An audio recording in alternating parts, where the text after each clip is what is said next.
Welcome back to my YouTube channel. ಈ ಒಂದು ವಿಡಿಯೋದಲ್ಲಿ ಸೆಕೆಂಡ್ ಸೆಮಿಸ್ಟರ್ BCom ಅಲ್ಲಿ ಇರ್ತಕ್ಕಂಥ ಸ್ಟೂಡೆಂಟ್ಸ್ಗೆ ಅಡ್ವಾನ್ಸ್ ಫಿನಾನ್ಷಿಯಲ್ ಅಕೌಂಟಿಂಗ್ ಅಲ್ಲಿ ಫಾರಿನ್ ಬ್ರಾಂಚ್ ಅಕೌಂಟಿಂಗ್ ಅಂತ ಒಂದು ಯೂನಿಟ್ ಇದೆ. ಆ ಒಂದು ಯೂನಿಟ್ ಅಲ್ಲಿ ನಿಮಗೆ 14 ಮಾರ್ಕ್ಸ್ಗೆ ಕೇಳಬಹುದಾದಂತಹ ಒಂದು ಕ್ವಶನ್ಸ್ ಅನ್ನ ನಾನು ನಿಮಗೆ ಈ ಒಂದು ವಿಡಿಯೋದಲ್ಲಿ ತಿಳಿಸ್ಕೊಡ್ತೀನಿ. ಸೊ ನೋಡಿ, ಫಾರಿನ್ ಬ್ರಾಂಚ್ ಅಂತಕ್ಕಂಥದ್ದು ಏನಿದೆ ತುಂಬಾ ಈಸಿಯೆಸ್ಟ್. ಡೊಮೆಸ್ಟಿಕ್ ಬ್ರಾಂಚ್ ಮಾಡೋದಕ್ಕಿಂತ ಫಾರಿನ್ ಬ್ರಾಂಚ್ ತುಂಬಾ ಈಸಿಯಾಗಿ ನಿಮಗೆ ಅರ್ಥ ಆಗುತ್ತೆ ಅಂಡ್ ಈಸಿಯಾಗಿ ನೀವು 14 ಮಾರ್ಕ್ಸ್ ಅನ್ನ ತಗೋಬಹುದು. ಈ ತರ ಒಂದು ಕ್ವಶನ್ಸ್ ಅನ್ನ ಕೊಟ್ಟಿರ್ತಾರೆ. ಬನ್ನಿ, ಆ ಒಂದು ಕ್ವಶನ್ಸ್ಗೆ ಹೇಗೆ ಆನ್ಸರ್ ಮಾಡಬೇಕು ಅಂತ ನಾನು ನಿಮಗೆ ತಿಳಿಸ್ಕೊಡ್ತೀನಿ. ಅದಕ್ಕೂ ಮುಂಚೆ ನೀವಿನ್ನ ನನ್ನ ಒಂದು ಯೂಟ್ಯೂಬ್ ಚಾನಲ್ಗೆ ಸಬ್ಸ್ಕ್ರೈಬ್ ಮಾಡ್ಕೊಂಡಿಲ್ಲ ಅಂತ ಹೇಳಿದ್ರೆ ದಯವಿಟ್ಟು ಈಗಲೇ ಸಬ್ಸ್ಕ್ರೈಬ್ ಮಾಡ್ಕೊಳ್ಳಿ ಅಂತ ಕೇಳ್ಕೊಳ್ತಾ ಬನ್ನಿ, ಕ್ವಶನ್ಸ್ ಏನಿದೆ ನೋಡ್ತಾ ಹೋಗೋಣ. RCB Export Limited based in Bangalore, India as a foreign branch in London. ನೋಡಿ, RCB Export Limited ಅಂತಕ್ಕಂಥದ್ದು ಬೆಂಗಳೂರಲ್ಲಿ ಇರ್ತಕ್ಕಂಥ ಒಂದು limited company as a foreign branch ಎಲ್ಲಿದೆಯಪ್ಪ? ಫಾರಿನ್ ಬ್ರಾಂಚ್ ಲಂಡನ್ ಅಲ್ಲಿ ಇದೆ ಅಂತ ಹೇಳಿದ್ದಾರೆ. ಸೊ ಕಂಪನಿ ಇರೋದು ಯಾವುದು ಅಂತ ಹೇಳಿದ್ರೆ RCB Export Limited ಬೆಂಗಳೂರಲ್ಲಿ ಇರ್ತಕ್ಕಂಥದ್ದು. ಇಟ್ ಆಸ್ ಎ ಬ್ರಾಂಚ್, ಅದು ಒಂದು ಬ್ರಾಂಚ್ ಅನ್ನ ಒಳಗೊಂಡಿದೆ, ಲಂಡನ್ ಅಲ್ಲಿ ಇದೆ, ಯುನೈಟೆಡ್ ಕಿಂಗ್ಡಮ್ ಲಂಡನ್ ಅಂತ ಕ್ವಶನ್ ಅಲ್ಲಿ ಹೇಳಿದ್ದಾರೆ. The London branch is classified as an internal foreign operation. The following is the trial balance details of the London branch for the financial year ending 31st March 2024. ಅಂದ್ರೆ ನಿಮ್ಗೆ ಇಲ್ಲಿ ಏನು ಕೊಟ್ಟಿದ್ದಾರೆ trial balance detail, ಇದು London ಬ್ರಾಂಚ್ಗೆ ಸಂಬಂಧಪಟ್ಟಂತಹ ಆ ಒಂದು financial year ending ಅಲ್ಲಿ ಏನೆಲ್ಲ ಇನ್ಫಾರ್ಮೇಶನ್ಸ್ ಇದೆ ಅದನ್ನ ನಮಗೆ ಕ್ವಶನ್ ಅಲ್ಲಿ ಕೊಟ್ಟಿದ್ದಾರೆ. Trial balance detail London branch ಇರೋದು. ಸೊ ಲಂಡನ್ ಬ್ರಾಂಚ್ ಅಲ್ಲಿ ಇದೆ ಅಂತ ಹೇಳಿದ್ರೆ ಅದು ಒಂದು ಫಾರಿನ್ ಬ್ರಾಂಚ್ ಆಗಿರೋದ್ರಿಂದ ಫಾರಿನ್ ಕರೆನ್ಸಿಲಿ ನಮಗೆ ಡೀಟೇಲ್ಸ್ ಅನ್ನ ಕೊಟ್ಟಿದ್ದಾರೆ. ಸೊ ಏನ್ ಕೊಟ್ಟಿದ್ದಾರೆ ಅಂತ ಹೇಳಿದ್ರೆ trial balance of London branch in GBP ಅಂತ ಹೇಳಿದೆ. ನೋಡಿ, GBP ಅಂದ್ರೆ ಗ್ರೇಟ್ ಬ್ರಿಟಿಷ್ ಪೌಂಡ್ ಅಲ್ಲಿ ನನಗೆ ರೆಫರೆನ್ಸ್ ಅನ್ನ ಕೊಟ್ಟಿದ್ದಾರೆ, ಅಮೌಂಟ್ ಅನ್ನ ಕೊಟ್ಟಿದ್ದಾರೆ. ಅಂದ್ರೆ ಫಾರಿನ್ ಬ್ರಾಂಚ್ ಈಗ ಇಂಡಿಯಾದಲ್ಲಿ ಕಂಪನಿ ಇದ್ದು ಅದು ಬ್ರಾಂಚ್ ಹೊರಗಡೆ ದೇಶದಲ್ಲಿ ಇದೆ ಅಂತ ಹೇಳಿದ್ರೆ ಸೊ ಆ ದೇಶದ ಕರೆನ್ಸಿಯನ್ನ ಕೊಟ್ಟಿರ್ತಾರೆ ಅಷ್ಟೇ, ಅದೇನು ತಲೆ ಕೆಡಿಸ್ಕೊಳಕ್ ಹೋಗ್ಬೇಡಿ. ಏನೇನು ಕೊಟ್ಟಿದ್ದಾರೆ ಟ್ರಯಲ್ ಬ್ಯಾಲೆನ್ಸ್ ಅಂತ ಹೇಳಿದ್ರೆ ನೋಡಿ, ಪರ್ಟಿಕ್ಯುಲರ್ಸ್ ಡೆಬಿಟ್ ಕ್ರೆಡಿಟ್ ಇದೆ. ಬಟ್ ಜನರಲ್ ಆಗಿ ಹೇಳ್ತೀನಿ, ಡೆಬಿಟ್ ಸೈಡ್ ಏನೇನು ಇರ್ತಪ್ಪ ಅಂದ್ರೆ ಡೆಬಿಟ್ ಸೈಡ್ ಬರೋದೆಲ್ಲ ಎಕ್ಸ್ಪೆನ್ಸಸ್, ಡೆಬಿಟ್ ಸೈಡ್ ಬರೋದೆಲ್ಲ ಅಸೆಟ್ಸ್. ಇವೆರಡೆ, ಒಂದು ಎಕ್ಸ್ಪೆನ್ಸಸ್ ಬರುತ್ತೆ, ಇನ್ನೊಂದು ಅಸೆಟ್ಸ್ ಇರುತ್ತೆ. ಈಗ ಕ್ರೆಡಿಟ್ ಕಾಲಮ್ ಅಲ್ಲಿ ನೀವು ಏನೇನು ಅಮೌಂಟ್ ಇದೆ ನೋಡ್ತಾ ಇದ್ದೀರಾ, ಕ್ರೆಡಿಟ್ ಸೈಡ್ ಏನೇನಿದೆ ಸೊ ಅಲ್ಲಿ ಬರೋದು ಎರಡೇ, ಒಂದು ಎಕ್ಸ್ಪೆನ್ಸ್, ಒಂದು ಇನ್ಕಮ್ ಬರುತ್ತೆ, ಇನ್ನೊಂದು ಈಕ್ವಿಟಿ ಅಂಡ್ ಲಯಬಿಲಿಟೀಸ್ ಬರ್ತಾ ಹೋಗುತ್ತೆ ಅಷ್ಟೇ. ಸೊ ಏನೇನಿದೆ ಅಂತ ಹೇಳಿ ನೋಡಿದ್ರೆ ಓಪನಿಂಗ್ ಸ್ಟಾಕ್ ಕೊಟ್ಟಿದ್ದಾರೆ ನೋಡಿ, ಸ್ಟಾಕ್ ಅಸೆಟ್ಟು. ಸೊ ಏನೇನು ಕೊಟ್ಟಿದ್ದಾರೆ ಅಂತ ಹೇಳ್ಬಿಟ್ಟು ನಿಮ್ಗೆ ಅಡ್ಜಸ್ಟ್ಮೆಂಟ್ ನೋಡ್ಕೊಡು ಡೀಟೇಲ್ಸ್ ಇರೋದು. ಟ್ರಯಲ್ ಬ್ಯಾಲೆನ್ಸ್ ಅಲ್ಲಿ ಎಲ್ಲ ಇದೆ, ಅಸೆಟ್ಸ್ ಇದೆ, ಎಕ್ಸ್ಪೆನ್ಸಸ್ ಇದೆ, ಇನ್ಕಮ್ ಇದೆ, ಲಾಸಸ್ ಇದೆ. ಸೊ ಎಲ್ಲ ಇರುತ್ತೆ, ನಿಮಗೆ ಲಯಬಿಲಿಟೀಸ್ ಇರುತ್ತೆ, ಎಲ್ಲ ಇರುತ್ತೆ. ಅದನ್ನ ನಾವು ಯೂಸ್ ಮಾಡಿಕೊಂಡು ಪ್ರಿಪೇರ್ ಮಾಡಬೇಕಾಗುತ್ತೆ. ಸೊ ನಮಗೆ ಇದು ಎಲ್ಲ ಡೀಟೇಲ್ಸ್ ಟ್ರಯಲ್ ಬ್ಯಾಲೆನ್ಸ್ ಅಲ್ಲಿ ಇದೆ. ಅಡಿಷನಲ್ ಇನ್ಫಾರ್ಮೇಶನ್ಸ್ ಅನ್ನ ನೋಡೋಣ. ಸೊ ನೋಡಿ, ಅಡಿಷನಲ್ ಇನ್ಫಾರ್ಮೇಶನ್ ಮೋಸ್ಟ್ ಇಂಪಾರ್ಟೆಂಟ್ ನಿಮಗೆ ಫಾರಿನ್ ಬ್ರಾಂಚ್ ಅಲ್ಲಿ ಎಕ್ಸ್ಚೇಂಜ್ ರೇಟ್ ಕೊಟ್ಟಿದ್ದಾರೆ. So this is the most important. Exchange rate ಕೊಟ್ಟಿದ್ದಾರೆ ನೋಡಿ, ನಿಮ್ಗೆ ಇಲ್ಲಿರೋದೆಲ್ಲ GBP ನಲ್ಲಿ ಇದೆ, ಅಂದ್ರೆ ಗ್ರೇಟ್ ಬ್ರಿಟಿಷ್ ಪೌಂಡ್ ಅಲ್ಲಿ ಇದೆ. ನಿಮಗೆ ಬೇರೆ ಕರೆನ್ಸಿಯಲ್ಲಿ ಕೊಟ್ಟಿದ್ದಾರೆ ಅಂತ ಹೇಳಿದ್ರೆ ಆ ಒಂದು ಅಮೌಂಟ್ನ ನಾವು ಇಂಡಿಯನ್ ಕರೆನ್ಸಿಗೆ ಕನ್ವರ್ಟ್ ಮಾಡ್ಕೋಬೇಕು. ಇಂಡಿಯನ್ ಕರೆನ್ಸಿಗೆ ಕನ್ವರ್ಟ್ ಮಾಡ್ಕೋಬೇಕು ಅಂದ್ರೆ ನೀವು ಎಕ್ಸ್ಚೇಂಜ್ ರೇಟ್ ಅನ್ನ ಪ್ರಾಪರ್ ಆಗಿ ಯೂಸ್ ಮಾಡಬೇಕಾಗುತ್ತೆ. ಸೊ ಬನ್ನಿ, ಯಾವುದಕ್ಕೆ ಯಾವ ಎಕ್ಸ್ಚೇಂಜ್ ರೇಟ್ ತಗೋಬೇಕು ಅಂತ ಹೇಳ್ಬಿಡ್ತೀನಿ. ಇಲ್ಲಿ 3 ರೇಟ್ ಇದೆ. ಒಂದು historical rate 95 rupees per GBP ಇದೆ, ಕ್ಲೋಸಿಂಗ್ ರೇಟ್ 98 ಪರ್ GBP ಇದೆ, ಅವರೇಜ್ ರೇಟ್ 97 GBP ಇದೆ. ಸೊ ಇದು ಎಕ್ಸ್ಚೇಂಜ್ ರೇಟು ನಿಮಗೆ ಏನು ಟ್ರಯಲ್ ಬ್ಯಾಲೆನ್ಸ್ ಅಲ್ಲಿ ಕೊಟ್ಟಿದೆ ನಾನು ಕನ್ವರ್ಟ್ ಮಾಡಲಿಕ್ಕೆ ಬೇಕು. ಸೊ ನಾನು ನಿಮ್ಗೆ ಈಗಲೇ ತಿಳಿಸ್ಕೊಡ್ತಾ ಹೋಗ್ತೀನಿ ನೋಡಿ. ಸೊ ನೋಡಿ, opening stock is A current asset. Opening stock current asset ಆಗಿರೋದ್ರಿಂದ ನೀವು ಯಾವುದೇ ಕರೆಂಟ್ ಅಸೆಟ್ ತಗೊಳ್ಳಿ, ಯಾವುದೇ ಕರೆಂಟ್ ಲಯಬಿಲಿಟಿ ತಗೊಳ್ಳಿ, ನೀವು ಎಂಥ ರೇಟ್ ತಗೋಬೇಕಪ್ಪ ಅಂದ್ರೆ ಕ್ಲೋಸಿಂಗ್ ರೇಟ್ ಅನ್ನ ತಗೋಬೇಕು. ನಾನು ಜಸ್ಟ್ CR ಅಂತ ಬರೆದಿರ್ತೀನಿ. ಕ್ಲೋಸಿಂಗ್ ರೇಟ್, ಯಾವುದೇ ಕರೆಂಟ್ ಅಸೆಟ್ಸ್ ಆಗಲಿ ಯಾವುದೇ ಕರೆಂಟ್ ಲಯಬಿಲಿಟಿ ಆಗಲಿ ನೀವು ಕ್ಲೋಸಿಂಗ್ ರೇಟ್ ಎಕ್ಸ್ಚೇಂಜ್ ರೇಟ್ ಅನ್ನು ತಗೋಬೇಕು. So here is a closing rate is given 98 rupees ಕೊಟ್ಟಿದ್ದಾನೆ. ಹಾಗಾಗಿ ಓಪನಿಂಗ್ ಸ್ಟಾಕಿಗೆ ನೀವು ಕ್ಲೋಸಿಂಗ್ ರೇಟ್ ತಗೋಬೇಕು. ನೆಕ್ಸ್ಟ್ ಪರ್ಚೇಸ್ ಕೊಟ್ಟಿದ್ದಾರೆ ನೋಡಿ, ಪರ್ಚೇಸು ಎಕ್ಸ್ಪೆನ್ಸಸ್ ಆಗುತ್ತೆ. ಯಾವುದೇ ಇನ್ಕಮ್ ಯಾವುದೇ ಎಕ್ಸ್ಪೆನ್ಸಸ್ ಅನ್ನ ಕೊಟ್ರೆ ನೀವು ಅವರೇಜ್ ರೇಟ್ ಅನ್ನ ತಗೋಬೇಕು. So average rate 97 rupees per GBP ಕೊಟ್ಟಿದ್ದಾರೆ. ಸೊ ಯಾವುದೇ ಇನ್ಕಮ್ ಆಗಲಿ ಯಾವುದೇ ಎಕ್ಸ್ಪೆನ್ಸಸ್ ಆಗಲಿ ನೀವು ಅವರೇಜ್ ರೇಟ್ ಅನ್ನ ತಗೋಬೇಕು, ಎಕ್ಸ್ಚೇಂಜ್ ರೇಟ್ ಅನ್ನ. ಸ್ಯಾಲರಿ ಅಂಡ್ ವೇಜಸ್ ಕೊಟ್ಟಿದ್ದಾರೆ ನೋಡಿ, again salary and wages is also expenses ಆಗುತ್ತೆ. ಸೊ ಎಕ್ಸ್ಪೆನ್ಸಸ್ ಅಂತ ಗೊತ್ತಾಯ್ತಾ. ಸೊ ನಾವು ಅವರೇಜ್ ರೇಟ್ ಅನ್ನ ತಗೋಬೇಕು ಕನ್ವರ್ಷನ್ಸ್ ಅನ್ನ ಮಾಡ್ಲಿಕ್ಕೆ ಅಂತ ಅರ್ಥ. ದೆನ್ ರೆಂಟ್ ಕೊಟ್ಟಿದ್ದಾರೆ ನೋಡಿ, ರೆಂಟು ಡೆಬಿಟ್ ಕಾಲಮ್ ಅಲ್ಲಿ ಅಮೌಂಟ್ ಇದೆ. ಡೆಬಿಟ್ ಕಾಲಮ್ ಅಲ್ಲಿ ಅಮೌಂಟ್ ಇದೆ ಅಂತ ಹೇಳಿದ್ರೆ ಅದು ಎಕ್ಸ್ಪೆನ್ಸಸ್ ಅಂತ ಅರ್ಥ. ಕ್ರೆಡಿಟ್ ಕಾಲಮ್ ಇದ್ರೆ ಅದು ಇನ್ಕಮ್ ಅಂತ ಅರ್ಥ. ಡೆಬಿಟ್ ಕಾಲಮ್ ಅಲ್ಲಿ ಇದೆ ಎಕ್ಸ್ಪೆನ್ಸಸ್. ಸೊ ಎಕ್ಸ್ಪೆನ್ಸಸ್ ಆಗಿರೋದ್ರಿಂದ ನಾವು ಅವರೇಜ್ ರೇಟ್ ಅನ್ನ ತಗೋಬೇಕಾಗುತ್ತೆ. ನೆಕ್ಸ್ಟ್ ಅಡ್ಮಿನಿಸ್ಟ್ರೇಟಿವ್ ಎಕ್ಸ್ಪೆನ್ಸಸ್ ಕೊಟ್ಟಿದ್ದಾರೆ. So administrative expense is also expenses. So consider average rate of exchange rate ಅನ್ನ ತಗೋಬೇಕಾಗುತ್ತೆ. ಸೊ ಅವರೇಜ್ ರೇಟ್ ಅನ್ನ ತಗೋಬೇಕಾಗುತ್ತೆ. ನೆಕ್ಸ್ಟ್ ಸೇಲ್ಸ್ ಕೊಟ್ಟಿದ್ದಾರೆ ನೋಡಿ, ಸೇಲ್ಸ್ ಕ್ರೆಡಿಟ್ ಕಾಲಮ್ ಅಲ್ಲಿ ಕೊಟ್ಟಿದ್ದಾರೆ. ಸೇಲ್ಸ್ ನಮಗೆ ಸೇಲ್ ಮಾಡಿದಾಗ ಬಿಸ್ನೆಸ್ಗೆ ಕ್ಯಾಶ್ ಬರುತ್ತೆ, ಇನ್ಕಮ್ ಅಂತ ಅರ್ಥ. ಸೊ ಇನ್ಕಮ್ ಆದ್ರೂ ಕೂಡ ನೀವು ಯಾವ ತಗೋಬೇಕಪ್ಪ ಅಂದ್ರೆ average rate. Income and expenses is average rate ಅನ್ನ ತಗೋಬೇಕು ನೀವು. ಎಕ್ವಿಪ್ಮೆಂಟ್ ಕೊಟ್ಟಿದ್ದಾರೆ ಅಟ್ ಕಾಸ್ಟ್ ನೋಡಿ, ಎಕ್ವಿಪ್ಮೆಂಟ್ ಫಿಕ್ಸ್ಡ್ ಅಸೆಟ್ಸ್. ಕ್ವಶನ್ ಅಲ್ಲಿ ಅವರೇ ಹೇಳಿದ್ದಾರೆ ಹಿಸ್ಟಾರಿಕಲ್ ರೇಟ್ ಫಾರ್ ಎಕ್ವಿಪ್ಮೆಂಟ್ ಅಂತ ಹೇಳಿದ್ದಾರೆ. ನೋಡಿ ಒಂದೇ ವರ್ಡ್ ಅಲ್ಲಿ ಹೇಳ್ತೀನಿ, ಫಿಕ್ಸ್ಡ್ ಅಸೆಟ್ಸ್ ಅಂತ ನೀವೇನ್ ತಗೊಳ್ತೀರಾ, land, building, machinery, furniture, equipment and liabilities, loan from bank, debenture, mortgage ಏನಿದೆ, non current assets, fixed assets ಅಥವಾ non current asset and liabilities, equity and ಲಯಬಿಲಿಟೀಸ್ಗೆ ನೀವು ಯಾವಾಗಲೂ ಕೂಡ ಹಿಸ್ಟಾರಿಕಲ್ ರೇಟ್ ಅನ್ನ ತಗೋಬೇಕಾಗುತ್ತೆ. ಸೊ ಒಂದು ಫಿಕ್ಸ್ಡ್ ಅಸೆಟ್ಸ್ ಆಗಿರ್ಬೋದು ಮತ್ತೆ ಲಯಬಿಲಿಟೀಸ್ ಆಗಿರ್ಬೋದು. ಸೊ ನೀವು ಹಿಸ್ಟಾರಿಕಲ್ ರೇಟ್ ಅನ್ನ ತಗೋಬೇಕು. ಸ್ಪೆಸಿಫಿಕ್ ಆಗಿ ಅವರು ಹೇಳಿರ್ಬೋದು, ಹೇಳ್ದೇನು ಕೂಡ ಇರ್ಬೋದು, ಬಟ್ ನಿಮಗೆ ಗೊತ್ತಿರಬೇಕು ಫಿಕ್ಸ್ಡ್ ಅಸೆಟ್ಸ್ಗೆ ಹಿಸ್ಟಾರಿಕಲ್ ರೇಟ್ ತಗೋಬೇಕು. ಇಲ್ಲಿ ಅವ್ರು ಹೇಳಿದ್ದಾರೆ historical rate for equipment is ₹95 GBP ಅಂತ ಹೇಳಿದ್ದಾರೆ. Next remittance to head office ಅಂತ ಹೇಳಿದ್ದಾರೆ. ನೋಡಿ ರೆಮಿಟೆನ್ಸ್ ಟು ಹೆಡ್ ಆಫೀಸ್ ಏನ್ ಕೊಟ್ಟಿದ್ದಾರೆ, ರೇಟ್ ಅನ್ನ ತಗೋಬೇಕಾಗುತ್ತೆ. ರೆಮಿಟೆನ್ಸ್ಗೆ closing rate. Cash is also a current assets. So cash current asset ಆಗುತ್ತೆ. ಸೊ ಕರೆಂಟ್ ಅಸೆಟ್ ಅಂತ ಬಂದಾಗ ನಿಮಗೆ ಗೊತ್ತು, so that is also part of closing rate ಅನ್ನ ತಗೋಬೇಕಾಗುತ್ತೆ, ಕ್ಲೋಸಿಂಗ್ ರೇಟ್. ಸೊ ಇದು ಫಸ್ಟ್ ನೀವು ಅರ್ಥ ಮಾಡ್ಕೋಬೇಕಾಗಿರೋದು ಇಷ್ಟೇ, ಸಿಂಪಲ್ ಆಗಿ ತಿಳ್ಕೊಳ್ಳಿ. Current assets, current liability question ಅಲ್ಲಿ ಯಾವುದೇ ಕೊಟ್ಟರು ಕ್ಲೋಸಿಂಗ್ ರೇಟ್ ಅನ್ನ ತಗೊಳ್ಳಿ. ಇನ್ಕಮ್ ಎಕ್ಸ್ಪೆನ್ಸಸ್ ಕೊಟ್ಟಿದಾರ, ಅವರೇಜ್ ರೇಟ್ ಅನ್ನ ತಗೋಬೇಕು. ಫಿಕ್ಸ್ಡ್ ಅಸೆಟ್ ಮತ್ತೆ ಲಯಬಿಲಿಟೀಸ್ ಕೊಟ್ಟಿದಾರ, ನಾನ್ ಕರೆಂಟ್ ಲಯಬಿಲಿಟೀಸ್ ಇರುತ್ತಾ, ಅದು ಹಿಸ್ಟಾರಿಕಲ್ ರೇಟ್ ಮ್ಯಾಕ್ಸಿಮಮ್ ಯಾವುದಕ್ಕೆ ಅಂತ ಅವರೇ ಹೇಳಿರ್ತಾರೆ. ಬಟ್ ನೀವು ಅವರೇಜ್ ರೇಟು ಮತ್ತೆ ಕ್ಲೋಸಿಂಗ್ ರೇಟ್ ಅನ್ನು ತಗೋಬೇಕು. ಅವರೇಜ್ ರೇಟ್ ಬರೋದು ಎಕ್ಸ್ಪೆನ್ಸಸ್ ಮತ್ತೆ ಇನ್ಕಮ್ಗೆ, ಕರೆಂಟ್ ಅಸೆಟ್ಸ್ ಕರೆಂಟ್ ಲಯಬಿಲಿಟಿಗೆ ಎಲ್ಲ ಬರೋದು ಕ್ಲೋಸಿಂಗ್ ರೇಟ್ ಆಗಿರುತ್ತೆ. ಇದು ಎಕ್ಸ್ಚೇಂಜ್ ರೇಟ್ ಇರ್ತಕ್ಕಂಥದ್ದು. ನೆಕ್ಸ್ಟ್ ಹೇಳಿದ್ದಾರೆ ನೋಡಿ, closing stock in London branch is 60,000 GBP ಅಂತ ಹೇಳಿದ್ದಾರೆ. So that is what closing stock ಎಷ್ಟಿದೆಯಪ್ಪ ಅಂದ್ರೆ, ಸೊ ಲಂಡನ್ ಅಲ್ಲಿ 60,000 GBP ಇದೆ ಅಂತ ಹೇಳಿದ್ದಾರೆ. ಸೊ 60,000 GBP ಇದೆ. ನೋಡಿ ಕ್ಲೋಸಿಂಗ್ ಸ್ಟಾಕು ಟ್ರಯಲ್ ಬ್ಯಾಲೆನ್ಸ್ ಅಲ್ಲಿ ಎಲ್ಲೂ ಯಾವತ್ತೂ ಕೂಡ ಬರೋದಿಲ್ಲ. ಕ್ಲೋಸಿಂಗ್ ಸ್ಟಾಕ್ ಯಾವಾಗಲೂ ಕೂಡ ಅಡ್ಜಸ್ಟ್ಮೆಂಟ್ ಅಲ್ಲಿ ಇರುತ್ತೆ. ಇದು ಬ್ಯಾಲೆನ್ಸ್ ಶೀಟಿಗೆ ಬರುತ್ತೆ, ಬಟ್ ಟ್ರಯಲ್ ಬ್ಯಾಲೆನ್ಸ್ ಅಲ್ಲಿ ಅದನ್ನ ತೋರಿಸಬಾರ್ದು. So profit and loss account ಮಾಡಬೇಕಾದ್ರೆ ಅದನ್ನ ಕನ್ಸಿಡರ್ ಮಾಡಬೇಕಾಗುತ್ತೆ. ಯಾವ ಎಲ್ಲಿ ತಗೋಬೇಕು ಅಂತ ನಾನು ನಿಮ್ಗೆ ಆನ್ಸರ್ ಮಾಡ್ಬೇಕಾದ್ರೆ ತಿಳಿಸ್ಕೊಡ್ತೀನಿ. ಸೊ ನಿಮಗೆ ಟ್ರಯಲ್ ಬ್ಯಾಲೆನ್ಸ್ ಮಾಡ್ತೀರಾ ಅಂತ ಹೇಳಿದ್ರೆ ಟ್ರಯಲ್ ಬ್ಯಾಲೆನ್ಸ್ ಅಲ್ಲಿ ಏನು ಐಟಮ್ಸ್ ಇದೆಯೋ ಅಷ್ಟೇ ಬರಬೇಕು, ಎಕ್ಸ್ಟ್ರಾ ಯಾವುದು ಕೂಡ ನೀವು ಅಲ್ಲಿ ಆಡ್ ಮಾಡಲಿಕ್ಕೆ ಹೋಗಬಾರ್ದು, ಸರಿನಾ. Next depreciation on equipment is charged at 12%, apply the historical rate ಅಂತ ಹೇಳಿದ್ರೆ, ಅಂದ್ರೆ ಡಿಪ್ರಿಸಿಯೇಷನ್ಸ್ ಅನ್ನ ಚಾರ್ಜ್ ಮಾಡಿದ್ದಾರೆ. So depreciation is an expenses ಆಗುತ್ತೆ. ಸೊ ಎಕ್ಸ್ಪೆನ್ಸಸ್ ಅಂತ ಬಂದಾಗ ಪ್ರಾಫಿಟ್ ಅಂಡ್ ಲಾಸ್ ಅಕೌಂಟ್ ಹೋಗ್ಬೇಕಾಗುತ್ತೆ. ಎಷ್ಟು ಚಾರ್ಜ್ ಮಾಡಿದ್ದಾರೆ ಅಂದ್ರೆ 12% ಅನ್ನ ಚಾರ್ಜ್ ಮಾಡಿದ್ದಾರೆ ಅಂತೆ. ಸೊ ಹಿಸ್ಟಾರಿಕಲ್ ರೇಟ್ ಅಪ್ಲೈ ಆಗುತ್ತೆ ಅಂತ ಕ್ವಶನ್ ಅಲ್ಲಿ ಹೇಳಿದ್ದಾರೆ. Prepare foreign branch trading and profit and loss account ಅನ್ನ ಪ್ರಿಪೇರ್ ಮಾಡಿ ಅಂತ ಹೇಳಿದ್ದಾರೆ, ಸರಿನಾ. ನೋಡಿ ನಮಗೆ ಪ್ರಿಪೇರ್ ಮಾಡೋಕೆ ಹೇಳೋದು foreign branch trading and profit and loss account ಅನ್ನ ಪ್ರಿಪೇರ್ ಮಾಡಲಿಕ್ಕೆ. ಸೊ ನೀವು ಈ foreign trading and profit and loss account ಅನ್ನ ಪ್ರಿಪೇರ್ ಮಾಡಬೇಕು ಅಂದ್ರೆ ಫಸ್ಟ್ ನೀವೇನ್ ಮಾಡ್ಕೋಬೇಕಪ್ಪ ಅಂದ್ರೆ ಕನ್ವರ್ಟೆಡ್ ಟ್ರಯಲ್ ಬ್ಯಾಲೆನ್ಸ್ ಅನ್ನ ಮಾಡ್ಕೋಬೇಕು. ಅಂದ್ರೆ ನಿಮಗೆ ಟ್ರಯಲ್ ಬ್ಯಾಲೆನ್ಸ್ ಅನ್ನ ಕ್ವಶನ್ ಅಲ್ಲಿ ಕೊಟ್ಟಿದ್ದಾರೆ. ಸೊ ಕ್ವಶನ್ ಅಲ್ಲಿ ಕೊಟ್ಟಿರೋ ಟ್ರಯಲ್ ಬ್ಯಾಲೆನ್ಸ್ ಏನಿದೆ ಅಂದ್ರೆ ಫಾರಿನ್ ಕರೆನ್ಸಿನಲ್ಲಿದೆ, ಅದನ್ನ ನಾವು ಇಂಡಿಯನ್ ಕರೆನ್ಸಿಗೆ ಕನ್ವರ್ಟ್ ಮಾಡ್ಕೋಬೇಕು. ಆ ಕನ್ವರ್ಟ್ ಮಾಡ್ಕೊಂಡಾದ್ಮೇಲೆ ನೀವು ಪ್ರಾಫಿಟ್ ಅಂಡ್ ಲಾಸ್ ಅಕೌಂಟ್ ಅನ್ನ ಈಸಿಯಾಗಿ ಮಾಡಬಹುದು. ಒಂದು ಕ್ವಶನ್ ಈ ತರ ಕಂಪಲ್ಸರಿ ಇದ್ದೇ ಇರುತ್ತೆ. ಸೊ ಬನ್ನಿ ಯಾವ ತರ ನೀವು ಕನ್ವರ್ಟೆಡ್ ಟ್ರಯಲ್ ಬ್ಯಾಲೆನ್ಸ್ ಅನ್ನ ಮಾಡಬೇಕು ಅನ್ನೋದನ್ನ ನಾನು ನಿಮಗೆ ಈ ಒಂದು ವಿಡಿಯೋದಲ್ಲಿ ತಿಳಿಸ್ಕೊಡ್ತೀನಿ.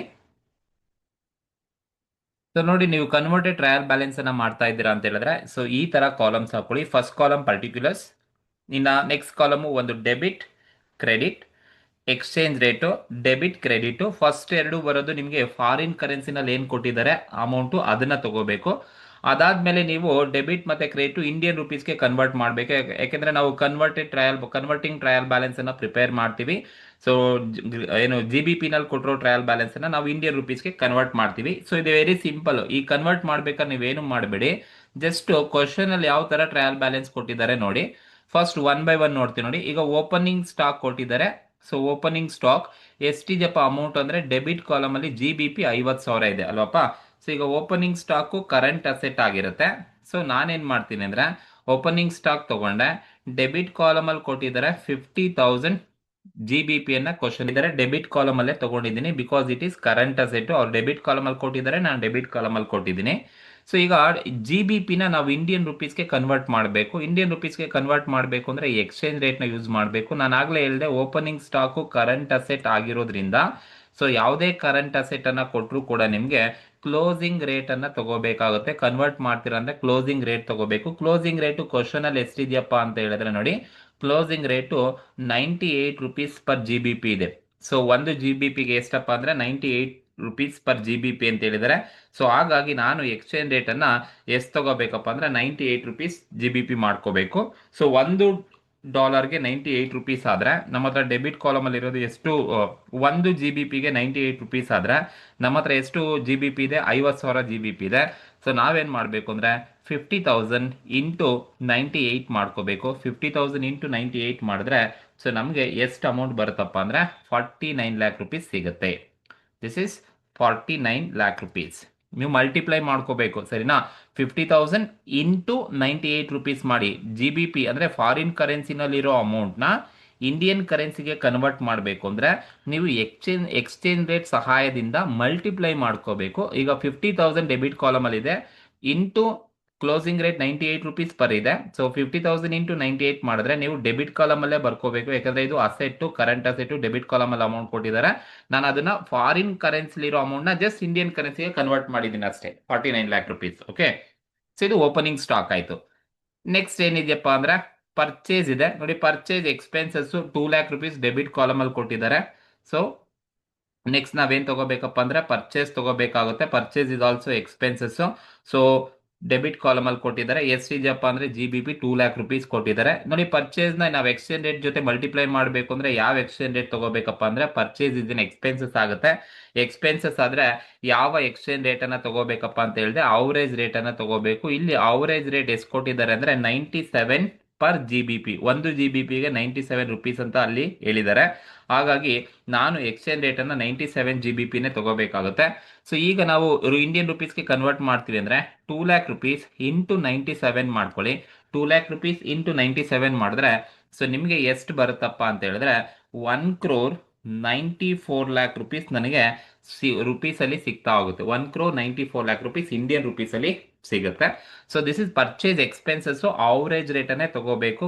ಸೊ ಎಕ್ಸ್ಚೇಂಜ್ ರೇಟ್ 97 GBP ಇದೆ ಅವರೇಜು. 2 ಲ್ಯಾಕ್ ಇಂಟು 97 ಮಾಡಿದ್ರೆ ನಿಮಗೆ 1,94,000 ಸಿಗುತ್ತೆ. ಸೊ ಅಲ್ಲಿ ಎಕ್ಸ್ಪೆನ್ಸಸ್ ಡೆಬಿಟ್ ಕಾಲಮಲ್ಲಿ ಇದೆ, ಸೊ ಡೆಬಿಟ್ ಕಾಲಮಲ್ಲೇ ತಗೋಬೇಕು. ನೆಕ್ಸ್ಟ್ ಸ್ಯಾಲರಿ ಅಂಡ್ ವೇಜಸ್ ಕೊಟ್ಟಿದ್ದಾರೆ. Salary and wages is also expenses. Debit ಕಾಲಮಲ್ಲಿ GBP 80,000 ಕೊಟ್ಟಿದ್ದಾರೆ. ಸೊ ನಾವು ನೆಕ್ಸ್ಟ್ ಇಲ್ಲಿ ಏನು ಮಾಡಬೇಕು, ಕನ್ವರ್ಟೆಡ್ ಟ್ರಯಲ್ ಬ್ಯಾಲೆನ್ಸ್ ಮಾಡ್ತೀವಿ ಅಂತ ಹೇಳಿದ್ರೆ ಸೊ ಸ್ಯಾಲರಿ ಅಂಡ್ ವೇಜಸ್ಸು 80,000 ಕೊಟ್ಟಿದ್ದಾರೆ. ಡೆಬಿಟ್ ಕಾಲಮಲ್ಲಿ ತೊಗೊಂಡಿದ್ದೀನಿ. So salary and wages is also expenses. So expenses ಆದರೆ ನಾವು ಅವರೇಜ್ ರೇಟನ್ನು ತಗೋಬೇಕು. ಅವರೇಜ್ ರೇಟ್ ಎಷ್ಟಿದೆಯಪ್ಪ ಅಂತ ಹೇಳಿದ್ರೆ 97 GBP ಇದೆ, ಆಲ್ರೆಡಿ ನೋಡಿದ್ದೀವಿ. ಸೊ ಈಗ ನೀವೇನು ಮಾಡಿ ಅಂದರೆ 80,000 ಇಂಟು 97 ಮಾಡಿಕೊಂಡ್ರೆ ನಿಮಗೆ ಸೊ ಎಷ್ಟು ಬರುತ್ತಪ್ಪ ಅಂದರೆ 77,60,000 ರೂಪೀಸ್ ಬರುತ್ತೆ. 77,60,000 ಇಂಡಿಯನ್ ರುಪೀಸ್ ಸಿಗುತ್ತೆ. ಸೊ ಇದು ಸ್ಯಾಲರಿ ಅಂಡ್ ವೇಜಸ್ ಎಕ್ಸ್ಪೆನ್ಸಸ್ನ ರುಪೀಸ್ಗೆ ಕನ್ವರ್ಟ್ ಮಾಡಿದ್ದೀವಿ. ಅದಾದ್ಮೇಲೆ ನೆಕ್ಸ್ಟ್ ಏನಿದೆಯಪ್ಪ ಅಂದ್ರೆ ರೆಂಟ್ ಇದೆ ನೋಡಿ. ರೆಂಟ್ ಡೆಬಿಟ್ ಕಾಲಮಲ್ಲಿ ಇದೆ 40,000. ಸೊ ಎಕ್ಸ್ಪೆನ್ಸಸ್ ಅಂತಾನೆ ಅರ್ಥ. ರೆಂಟ್ ಡೆಬಿಟ್ ಕಾಲಮಲ್ಲಿ ಇದೆ ಅಂದರೆ expenses. So rent is an expenses. 40,000 is given. 40,000 is given. So exchange rate ನಾವು ಯಾವ ತಗೋಬೇಕಪ್ಪ ಅಂತ ಹೇಳಿದ್ರೆ because rent is also expenses ಆಗಿರೋದ್ರಿಂದ ಅವರೇಜ್ ರೇಟನ್ನೇ ತಗೋಬೇಕಾಗುತ್ತೆ. So average rate is applicable ಆಗುತ್ತೆ. ಸೊ ನೀವು ಅದೇ ಬರೆಯೋ ಅವಶ್ಯಕತೆ ಇಲ್ಲ, ನಾನು ನಿಮಗೆ ಗೊತ್ತಿದೆ ಅಂತ ಬರೀತಾ ಇರೋದು. ಸೊ ರೆಂಟ್ ಎಕ್ಸ್ಪೆನ್ಸಸ್ ಅವರೇಜ್ ರೇಟನ್ನು ತಗೊಳ್ತಾ ಇದ್ದೀನಿ. 40,000 ಇಂಟು ನೀವು 97 ಮಾಡಿಕೊಂಡ್ರೆ ನಿಮಗೆ 38,80,000 ರುಪೀಸಲ್ಲಿ ಸಿಗುತ್ತೆ. ದಟ್ ಈಸ್ 38,80,000 ರುಪೀಸಲ್ಲಿ ನಮಗೆ ಸಿಗುತ್ತೆ. ರೆಂಟ್ ಆದಮೇಲೆ ನೆಕ್ಸ್ಟ್ ಏನಿದೆಯಪ್ಪ ಅಂದರೆ ಅಡ್ಮಿನಿಸ್ಟ್ರೇಟಿವ್ ಎಕ್ಸ್ಪೆನ್ಸಸ್ ಇದೆ. This is also expenses. 30,000 is given. So average rate applicable ಆಗುತ್ತೆ. So administrative expenses 30,000 is given. So average rate applicable ಆಗುತ್ತೆ. ಸೊ ಅವರೇಜ್ ರೇಟ್ ಬಂದು 97 GBP ಇದೆ. ಜಸ್ಟ್ ನೀವು 30,000 ಇಂಟು 97 ಮಾಡಿದ್ರೆ ನಮಗೆ ಸೊ 29,10,000 ರುಪೀಸ್ ಸಿಗುತ್ತೆ. 29,10,000 ರುಪೀಸ್ ಸಿಗುತ್ತೆ. So this is also expenses ಆಗಿರೋದ್ರಿಂದ so average rate applicable. So average rate ನಮಗೆ ಅಪ್ಲಿಕಬಲ್ ಆಗ್ತಾ ಹೋಗುತ್ತೆ. ನೆಕ್ಸ್ಟ್ ಬಂದು ಅಡ್ಮಿನಿಸ್ಟ್ರೇಟಿವ್ ಆದಮೇಲೆ ಸೇಲ್ಸ್ ಕೊಟ್ಟಿದ್ದಾರೆ ನೋಡಿ. ಸೇಲ್ಸ್ ಇನ್ಕಮ್ಮು ಯಾವ ಕಾಲಮಲ್ಲಿ ಕೊಟ್ಟಿದ್ದಾರೆ ಅಂದರೆ ಕ್ರೆಡಿಟ್ ಕಾಲಮಲ್ಲಿ ಕೊಟ್ಟಿದ್ದಾರೆ. 3,75,000 GBP ಕೊಟ್ಟಿದ್ದಾರೆ. ಸೊ ಸೇಲ್ಸ್ ಇನ್ಕಮ್ ಆಗಿರೋದ್ರಿಂದ ಸೊ ಕ್ರೆಡಿಟ್ ಕಾಲಮಲ್ಲಿ ಕೊಟ್ಟಿರೋದೆ ನಾವು ಕ್ರೆಡಿಟ್ ಕಾಲಮಲ್ಲಿ ತಗೋಬೇಕು, ಡೆಬಿಟ್ ಕಾಲಮಲ್ಲಿ ತಗೋಬೇಡಿ. ಕ್ರೆಡಿಟ್ ಕಾಲಮಲ್ಲಿ ಕೊಟ್ಟಿದ್ದಾರೆ 3,75,000 GBP ಕೊಟ್ಟಿದ್ದಾರೆ. So so 3,75,000 GBP. So sales income ಆಗಿರೋದ್ರಿಂದ ಸೊ ನೀವು ಯಾವುದೇ ಎಕ್ಸ್ಪೆನ್ಸಸ್ ಆಗಲಿ ಯಾವುದೇ ಇನ್ಕಮ್ ಆಗಲಿ ನೀವು ಅವರೇಜ್ ರೇಟನ್ನೇ ತಗೋಬೇಕಾಗುತ್ತೆ. ಇನ್ಕಮ್ ಅಂಡ್ ಎಕ್ಸ್ಪೆನ್ಸಸ್ಗೆ ಅವರೇಜ್ ರೇಟ್ ಅಪ್ಲಿಕಬಲ್ ಆಗುತ್ತೆ. ಸೊ ಅವರೇಜ್ ರೇಟು 97 GB ಇದೆ. ಸೊ ಈಗ ನೀವು ಮಲ್ಟಿಪ್ಲೈ ಮಾಡಿದ್ರೆ ಕ್ರೆಡಿಟ್ ಕಾಲಮ್ ಅಲ್ಲೇ ತಗೋಬೇಕು, ಯಾಕಂದ್ರೆ ಇನ್ಕಮ್ ಕ್ರೆಡಿಟ್ ಕಾಲಮ್ ಅಲ್ಲಿ ತೋರಿಸಿದ್ದಾರೆ ಅಂದ್ರೆ ನಾವು ಅದನ್ನ ಮಲ್ಟಿಪ್ಲೈ ಮಾಡ್ಕೊಂಡು ರುಪೀಸ್ನ ಕ್ರೆಡಿಟ್ ಕಾಲಮ್ ಅಲ್ಲೇ ತೋರಿಸಬೇಕು. 3,75,000 ಇಂಟು 97 ಮಾಡ್ಕೊಂಡ್ರೆ ನಮ್ಗೆ ಎಷ್ಟು ಬರುತ್ತಪ್ಪ ಅಂದ್ರೆ 3 crore 3,63,75,000 ರುಪೀಸ್ ನಮಗೆ ಸಿಗುತ್ತೆ. ರುಪೀಸ್ ಅಲ್ಲಿ ನಮಗೆ 3,63,75,000 ಸಿಗುತ್ತೆ. ಸೇಲ್ಸ್ ಇನ್ಕಮ್ ಆಗಿರೋದ್ರಿಂದ ಕ್ರೆಡಿಟ್ ಕಾಲಮ್ ಅಲ್ಲಿ ಕೊಟ್ಟಿದ್ದಾರೆ, ಅವರೇಜ್ ರೇಟೇ ಬರುತ್ತೆ ಇನ್ಕಮ್ಗೂ ಕೂಡ. ಸೊ ಮಲ್ಟಿಪ್ಲೈ ಮಾಡ್ಕೊಂಡು ತಗೊಂಡಿದ್ದೀವಿ. ನೆಕ್ಸ್ಟ್ ಅದಾದ್ಮೇಲೆ ಇನ್ಯಾವುದಪ್ಪ, ಎಕ್ವಿಪ್ಮೆಂಟ್ ಇದೆ ನೋಡಿ. Equipment is an asset, fixed asset. So ಯಾವುದೇ ಅಸೆಟ್ಸ್ ಕೊಟ್ಟರು ಕೂಡ ಅದು ಡೆಬಿಟ್ ಕಾಲಮ್ ಅಲ್ಲೇ ಇರುತ್ತೆ. 1,00,000 ಕೊಟ್ಟಿದ್ದಾರೆ, ಫಿಕ್ಸ್ಡ್ ಅಸೆಟ್ ಆಗಿರೋದ್ರಿಂದ ಅವರೇ ಹೇಳಿದ್ದಾರೆ ಎಕ್ವಿಪ್ಮೆಂಟ್ಗೆ ಹಿಸ್ಟಾರಿಕಲ್ ರೇಟ್ ಅಪ್ಲಿಕಬಲ್ ಆಗುತ್ತೆ ಅಂತ ಅಡ್ಜಸ್ಟ್ಮೆಂಟ್ ಅಲ್ಲಿ ಅವರೇ ಹೇಳಿದ್ದಾರೆ. ಸೊ ಹಿಸ್ಟಾರಿಕಲ್ ರೇಟ್ ಅಪ್ಲಿಕಬಲ್ ಆಗುತ್ತೆ ಅಂತ ಹೇಳಿದ್ದಾರೆ. ಸೊ ಹಾಗಾಗಿ ನಾವು ಎಕ್ವಿಪ್ಮೆಂಟ್ ಅಸೆಟ್ ಆಗಿರೋದ್ರಿಂದ ಡೆಬಿಟ್ ಕಾಲಮ್ ಅಲ್ಲೇ ತಗೋಬೇಕು ಆಸ್ ಯೂಶುವಲ್. ಸೊ 1,00,000 ಕೊಟ್ಟಿದ್ದಾರೆ. ಸೊ 1,00,000 ಕೊಟ್ಟಿದ್ದಾರೆ. ಸೊ ಇದಕ್ಕೆ ನಾವು ಎಕ್ಸ್ಚೇಂಜ್ ರೇಟ್ ಅನ್ನ ತಗೋಬೇಕು ಅಂದ್ರೆ ಹಿಸ್ಟಾರಿಕಲ್ ರೇಟ್ ಅಪ್ಲಿಕಬಲ್ ಆಗುತ್ತೆ ಅಂತ ಹೇಳಿದ್ದಾರೆ. ಸೊ ಹಿಸ್ಟಾರಿಕಲ್ ರೇಟ್ ಎಷ್ಟಿದೆಯಪ್ಪ ಅಂದ್ರೆ 95 GB ಇದೆ. ಸೊ ಹಾಗಾಗಿ ನಾವು ಹಿಸ್ಟಾರಿಕಲ್ ರೇಟ್ ಅನ್ನೇ ತಗೋಬೇಕಾಗುತ್ತೆ. So 95 GB. ಸೊ 1,00,000 ಇಂಟು 95 ಮಾಡಿದ್ರೆ 1,00,000 ಇಂಟು 95 ಮಾಡಿದ್ರೆ ನಮಗೆ ಡೆಬಿಟ್ ಕಾಲಮ್ ಅಲ್ಲಿ 95 lakh rupees ನಮಗೆ ಸಿಗ್ತಾ ಹೋಗುತ್ತೆ. ಡೆಬಿಟ್ ಕಾಲಮ್ ಅಲ್ಲೇ ತಗೋಬೇಕು, because it is an asset. Okay.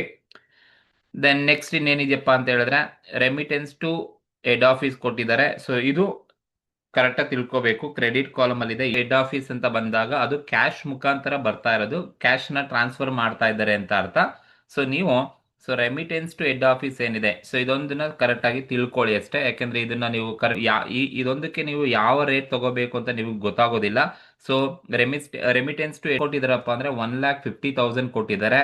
So ಈ ರೆಮಿಟೆನ್ಸ್ ಟು ಹೆಡ್ ಆಫೀಸ್ಗೆ ಯಾವ ರೇಟ್ ಅನ್ನ ತಗೋಬೇಕಪ್ಪ ಅಂತ ಹೇಳಿದ್ರೆ ನೀವು ಕ್ಲೋಸಿಂಗ್ ರೇಟ್ ಅನ್ನ ತಗೋಬೇಕು. ಕ್ಲೋಸಿಂಗ್ ರೇಟ್ ಎಷ್ಟಿದ್ಯಪ್ಪ ಅಂತ ಹೇಳಿದ್ರೆ 98 GBP ಇದೆ. 98 ತಗೊಂಡಿದ್ದೀನಿ. So rate of exchange rate ಯಾವ್ದು ತಗೋಬೇಕು ಅಂತ ಇಲ್ಲಿ ತೋರಿಸಿದ್ದೀನಿ. That is closing rate applicable ಆಗ್ತಕ್ಕಂಥದ್ದು. ಸೊ ನೀವು ಕ್ಲೋಸಿಂಗ್ ರೇಟ್ ಅನ್ನ ತಗೋಬೇಕಾಗುತ್ತೆ ರೆಮಿಟೆನ್ಸ್ ಟು ಹೆಡ್ ಆಫೀಸಿಗೆ ಮಾತ್ರನೇ, ಸರಿನಾ? ಸೊ ಈಗ ಸೊ 1,50,000 ಇಂಟು 98 ಮಾಡ್ಕೊಂಡ್ರೆ ನಿಮಗೆ ಎಷ್ಟು ಬರುತ್ತಪ್ಪ ಅಂದ್ರೆ 1,47 lakh rupees ಬರುತ್ತೆ. ಕ್ರೆಡಿಟ್ ಕಾಲಮ್ ಅಲ್ಲಿ ತಗೊಳ್ಳಿ. 1,47 lakh rupees ಕ್ರೆಡಿಟ್ ಕಾಲಮ್ ಅಲ್ಲಿ ಕೊಟ್ಟಿದ್ದಾರೆ, ಕ್ರೆಡಿಟ್ ಕಾಲಮ್ ಅಲ್ಲೇ ತಗೊಂಡಿದ್ದೀನಿ. ಸೊ ಇದೊಂದನ್ನು ಸ್ವಲ್ಪ ಕರೆಕ್ಟಾಗಿ ನೋಡ್ಕೊಳ್ಳಿ. Remittance to head office credit ಸೈಡೇ ಇರುತ್ತೆ, and closing rate of exchange rate is applicable for converting into foreign currency into Indian currency. Then next ಇನ್ನೇನಪ್ಪ ಅಂದ್ರೆ ಕ್ಯಾಶ್ ಅಂಡ್ ಬ್ಯಾಂಕ್ ಇದೆ. ಕ್ಯಾಶ್ ಅಟ್ ಬ್ಯಾಂಕ್ ಬಂದು ಕರೆಂಟ್ ಅಸೆಟ್ 25,000 ಡೆಬಿಟ್ ಕಾಲಮ್ ಅಲ್ಲಿ ಕೊಟ್ಟಿದ್ದಾರೆ. So cash at bank ಬಂದು 25,000 debit column ಅಲ್ಲಿ ಕೊಟ್ಟಿದ್ದಾರೆ. Cash ಇದೆ ಕರೆಂಟ್ ಅಸೆಟ್. ಯಾವುದೇ ಕರೆಂಟ್ ಅಸೆಟ್ಸ್ ಆಗಲಿ ಕರೆಂಟ್ ಲಾಬಿಲಿಟಿ ಆಗಲಿ ನಿಮಗೆ ಕ್ಲೋಸಿಂಗ್ ರೇಟ್ ಅನ್ನ ತಗೋಬೇಕು. ಎಷ್ಟಿದೆ ಕ್ಲೋಸಿಂಗ್ ರೇಟ್ ಅಂತ ಹೇಳಿದ್ರೆ 98 GBP ಕೊಟ್ಟಿದ್ದಾರೆ. ಸೊ ನಾವು ಕರೆಂಟ್ ಅಸೆಟ್ಸ್ ಕರೆಂಟ್ ಲಾಬಿಲಿಟಿಗೆ ಕ್ಲೋಸಿಂಗ್ ರೇಟ್ ಅನ್ನೇ ತಗೋಬೇಕಾಗುತ್ತೆ. ಸೊ ಈಗ ನೀವು 25,000 ಇಂಟು 98 ಮಾಡಿದ್ರೆ ನಿಮಗೆ ಎಷ್ಟು ಬರುತ್ತಪ್ಪ ಅಂದ್ರೆ 24,50,000 rupees ನಮಗೆ ಡೆಬಿಟ್ ಕಾಲಮ್ ಅಲ್ಲಿ ಸಿಗುತ್ತೆ. ಸೊ ಇದು converting trial balance as an 31/3/2024. ಇದು ಕ್ವಶನ್ ಅಲ್ಲಿ ಟ್ರಯಲ್ ಬ್ಯಾಲೆನ್ಸ್ ಅಲ್ಲಿ ಏನೇನು ಐಟಮ್ ಕೊಟ್ಟಿದ್ದಾರೆ ನೋಡಿ. ಸೊ ಈ ಐಟಮ್ ಏನಿದೆ ಡೆಬಿಟ್ ಮತ್ತೆ ಕ್ರೆಡಿಟ್ ಅಲ್ಲಿ ಇರ್ತಕ್ಕಂಥ ಈ ಅಮೌಂಟ್ ಅನ್ನ ನಾನು ಏನ್ ಮಾಡಿದ್ದೀನಿ ಅಂದ್ರೆ ಜಸ್ಟ್ GBP ಇರೋ ಅಮೌಂಟ್ ನ ರುಪೀಸ್ಗೆ ಕನ್ವರ್ಟ್ ಮಾಡ್ಕೋಬೇಕು ಫಸ್ಟ್. ಸೊ ಹಾಗಾಗಿ GBP ಇರೋದನ್ನ ರುಪೀಸ್ಗೆ ಕನ್ವರ್ಟ್ ಮಾಡ್ಕೊಂಡಿದ್ದೀನಿ with the help of exchange rate ನ ಸಹಾಯದಿಂದ. ಸೊ ನಮಗೆ ಕ್ವಶನ್ ಅಲ್ಲಿ ಕೊಟ್ಟಿರೋದು ಇಷ್ಟು ಕ್ವಶನ್ ಅಲ್ಲೇ ಇರುತ್ತಿದ್ದು. ಜಸ್ಟ್ ನೀವು ಕರೆಕ್ಟ್ ಆಗಿ ಎಕ್ಸ್ಚೇಂಜ್ ರೇಟ್ ಯಾವ್ದಾವ್ ತಗೋಬೇಕು ಅಂತ ಎಕ್ಸ್ಚೇಂಜ್ ರೇಟ್ ಹಾಕೊಂಡು ಮಲ್ಟಿಪ್ಲೈ ಮಾಡಿದ್ರೆ ಡೆಬಿಟ್ ಅಲ್ಲಿರೋ GBP ಈ ಡೆಬಿಟ್ ಕಾಲಮ್ ಅಲ್ಲಿ ರುಪೀಸ್ ಆಗಿ ಕನ್ವರ್ಟ್ ಆಗುತ್ತೆ. ಕ್ರೆಡಿಟ್ ಅಲ್ಲಿರೋ GBP ಕ್ರೆಡಿಟ್ ಕಾಲಮ್ ಅಲ್ಲಿ ರುಪೀಸ್ ಆಗಿ ಕನ್ವರ್ಟ್ ಆಗುತ್ತೆ. ಸೊ ಈಗ ನೀವು ಎಲ್ಲ ಐಟಮ್ಸ್ ನ ಕನ್ವರ್ಟ್ ಮಾಡಿದಾದ್ಮೇಲೆ ಅಡ್ಜಸ್ಟ್ಮೆಂಟ್ ಅಲ್ಲಿ ಇರೋದು ಯಾವುದು ಬರೋದಿಲ್ಲ. ಇಲ್ಲಿ ಕನ್ವರ್ಟೆಡ್ ಟ್ರಯಲ್ ಬ್ಯಾಲೆನ್ಸ್ಗೆ ಯಾವುದು ಬರಲ್ಲ. ಅಡ್ಜಸ್ಟ್ಮೆಂಟ್ ಅಲ್ಲಿ ಇರೋದು ಬರೋದಿಲ್ಲ P&L ಅಕೌಂಟ್ಗೆ. ಅವ್ರು ಏನ್ ಟ್ರಯಲ್ ಬ್ಯಾಲೆನ್ಸ್ ಕೊಟ್ಟಿದ್ದಾರೆ ಅಷ್ಟು ಐಟಮ್ ಮಾತ್ರನೇ ಬರ್ತಕ್ಕಂಥದ್ದು, ಎಕ್ಸ್ಟ್ರಾ ಯಾವುದು ಇಲ್ಲಿ ಬರೋದಿಲ್ಲ, ಸರಿನಾ? ಈಗ ನೀವೇನ್ ಮಾಡಿ ಅಂದ್ರೆ ಕ್ಲೋಸ್ ಮಾಡಿ. ಕ್ಲೋಸ್ ಮಾಡಿದಾಗ ಯಾವ ಸೈಡ್ ಜಾಸ್ತಿ ಇದೆಯಪ್ಪ ಅಂತ ನೋಡಿ. ಯೂಶಲಿ ನೀವು ಕ್ಲೋಸ್ ಮಾಡ್ತೀರಾ ಅಂದ್ರೆ ಕ್ರೆಡಿಟ್ ಸೈಡೇ ಜಾಸ್ತಿ ಇರುತ್ತೆ. ಸೊ ನಾನು ಕ್ರೆಡಿಟ್ ಸೈಡ್ ಚೆಕ್ ಮಾಡ್ಕೊಳ್ತೀನಿ. ಸೊ 3,63,75,000 ಪ್ಲಸ್ 1,47 lakh ಎರಡು ಟೋಟಲ್ ಮಾಡಿದ್ರೆ ಸೊ ಎಷ್ಟು ಬರುತ್ತಪ್ಪ ಕ್ರೆಡಿಟ್ ಸೈಡ್ ಅಂತ ಹೇಳಿದ್ರೆ ಸೊ 5,10,00,000 ₹75,000 ಕ್ರೆಡಿಟ್ ಕಾಲಮಲ್ಲಿದೆ. ಸೊ ಡೆಬಿಟ್ ಕಾಲಮಲ್ಲೂ ಕೂಡ ಅಷ್ಟೇ ಬರಬೇಕಾಗುತ್ತೆ, 5,10,75,000 ಬರಬೇಕಾಗುತ್ತೆ. ಸರಿನಾ? ಇನ್ನು ಬ್ಯಾಲೆನ್ಸ್ ಫಿಗರ್ ಎಷ್ಟು ಬರ್ತಾ ಇದೆಯಪ್ಪ ಅಂತ ಹೇಳಿದ್ರೆ, so this is what balance figure ಅಂತ ಕರಿತೀವಿ. ಸೊ ಬ್ಯಾಲೆನ್ಸ್ ಫಿಗರ್ ಎಷ್ಟು ಬರ್ತಾ ಇದೆ ಅಂತ ಹೇಳಿದ್ರೆ, ಸೊ ಈಗ ಅಷ್ಟು ಅಡ್ಜಸ್ಟ್ ಮಾಡಿದ್ರೆ ನಿಮಗೆ ಬ್ಯಾಲೆನ್ಸ್ ಫಿಗರ್ ಎಷ್ಟು ಬರುತ್ತೆ ಅಂತ ಹೇಳಿದ್ರೆ ₹2,75,000 ಬರ್ತಾ ಇದೆ. ಸೊ ₹2,75,000 ನಿಮಗೆ ಬ್ಯಾಲೆನ್ಸ್ ಫಿಗರ್ ಬರ್ತಾ ಇದೆ. ಸೊ ಇದನ್ನ ನೀವೇನಂತ ಕರಿಬೇಕಪ್ಪ ಅಂತ ಹೇಳಿದ್ರೆ ಪ್ರಾಫಿಟ್ ಅಂಡ್ ಲಾಸ್ ಅಕೌಂಟ್. ನಿಮಗೆ ಯಾವ ಸೈಡ್ ಬೇಕಾದ್ರೂ ಬ್ಯಾಲೆನ್ಸ್ ಫಿಗರ್ ಬರ್ಬೋದು. ಸೊ ಈ ಬ್ಯಾಲೆನ್ಸ್ ಫಿಗರ್ನ ನಾವು ಪ್ರಾಫಿಟ್ ಅಂಡ್ ಲಾಸ್ ಅಕೌಂಟ್ಗೆ ಕಳಿಸ್ಬೇಕಾಗತ್ತೆ. ಸರಿನಾ? ಸೊ ದಿಸ್ ಇಸ್ ವಾಟ್ ನಾವು ಟೋಟಲ್ ಮಾಡಿದ್ವಿ. So this is total. So ಈಗ ನೀವು ಟೋಟಲ್ ಮಾಡಿದಾದ್ಮೇಲೆ ಯಾವ ಸೈಡ್ ಬೇಕಾದ್ರೂ ಕಡಿಮೆ ಬರ್ಬೋದು, ಫಸ್ಟ್ ಯಾವ ಸೈಡ್ ಜಾಸ್ತಿ ಇದೆ ನೋಡ್ಕೊಳ್ಳಿ. ಸೊ ಒಂದ್ ಸೈಡ್ ಜಾಸ್ತಿ ಇದೆ ಅಂದ್ರೆ ಇನ್ನೊಂದು ಸೈಡ್ ಕಡಿಮೆ ಇರುತ್ತೆ. ಆ ಕಡಿಮೆ ಇರೋದನ್ನ ಎಷ್ಟು ಡಿಫ್ರೆನ್ಸ್ ಇದೆ ನೋಡ್ಕೊಳ್ಳಿ, ಅದನ್ನ ನಾವು ಪ್ರಾಫಿಟ್ ಅಂಡ್ ಲಾಸ್ ಅಕೌಂಟ್ಗೆ ನಾವು ಟ್ರಾನ್ಸ್ಫರ್ ಅನ್ನ ಮಾಡಬೇಕಾಗುತ್ತೆ. ಸೊ ಇದು ಈ ಒಂದು ಕನ್ವರ್ಟೆಡ್ ಟ್ರಯಲ್ ಬ್ಯಾಲೆನ್ಸ್. ಬರೀ ಇಷ್ಟನ್ನು ಮಾಡೋದನ್ನ ಮಾತ್ರನೇ ನಿಮಗೆ ಸೆಕ್ಷನ್ ಬಿ ನಲ್ಲೂ ಕೊಟ್ಟಿರ್ತಾರೆ, ಅಲ್ಲಿ 8 ಮಾರ್ಕ್ಸ್ ಸಿಗುತ್ತೆ. ಬಟ್ ಇಲ್ಲೂ ಕೂಡ ನಿಮಗೆ ಅದು 6 ಮಾರ್ಕ್ಸ್ ಇಲ್ಲೂ ಕೂಡ ನಿಮಗೆ ಸಿಗುತ್ತೆ. ಕನ್ವರ್ಟೆಡ್ ಟ್ರಯಲ್ ಬ್ಯಾಲೆನ್ಸ್ ನ ಮಾಡಬೇಕು, ಇಲ್ಲೂ ಕೂಡ ಹೀಗೆ ಮಾಡಬೇಕು. So current assets, current liability, closing rate. Income and expenses, average rate. Fixed assets and liabilities, historical rate. ಸರಿನಾ? ಹಿಸ್ಟಾರಿಕಲ್ ರೇಟ್ ಅವರೇ ಕೊಟ್ಬಿಟ್ಟಿರ್ತಾರೆ, ಅದೇನು ತಲೆ ಕೆಡಿಸ್ಕೊಳ್ಳಕ್ಕೆ ಹೋಗ್ಬೇಡಿ. ಸರಿನಾ? ಸೊ ಇದು ಫಸ್ಟ್ ಕನ್ವರ್ಟಿಂಗ್ ಟ್ರಯಲ್ ಬ್ಯಾಲೆನ್ಸ್ ನ ನೀವು ಪ್ರಿಪೇರ್ ಮಾಡಬೇಕು. ಸೊ ಇದಾದ್ಮೇಲೆ ಸೊ ನಿಮಗೆ ಪ್ರಾಫಿಟ್ ಅಂಡ್ ಲಾಸ್ ಅಕೌಂಟ್ ನ ಪ್ರಿಪೇರ್ ಮಾಡಬೇಕು. Trading and profit and loss account ಅಂತ ಕೇಳಿದ್ದಾರೆ. So